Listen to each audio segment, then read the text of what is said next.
This comes just as tornado season opens. That's exactly right. Cassie Nall joining us now. Cassie, last tornado season, relatively quiet. Yeah. The question is, what are we going to see this tornado season, given what we just saw yesterday? Well, it's very hard to predict what's going to be coming in the future as far as the activity of the tornado season. But in 2018, it was, I believe, the lowest number of tornadoes in the country that they've had since they started keeping records back in 1950. And consequently, last year also was the lowest number of tornado-related deaths across the country.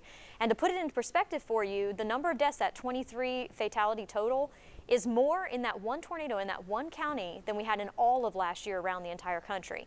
Now, we in East Tennessee are very close to what's known as Dixie Alley. Most people are familiar with Tornado Alley that runs from about Texas all the way up to South Dakota in the Central Plains.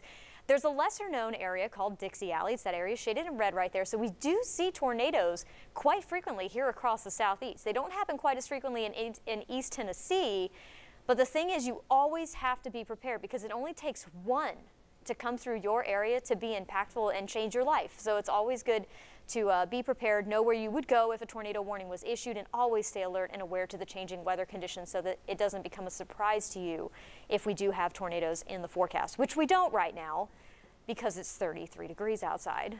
Yes, So, and snowing in places. yeah, and snowing. So yeah, we don't have to worry about the severe weather here in East Tennessee right now. In fact, we are back in the winter season. Pulled my jacket back out, actually my big coat. That's right, I know. I had to dig out my scarves and my gloves.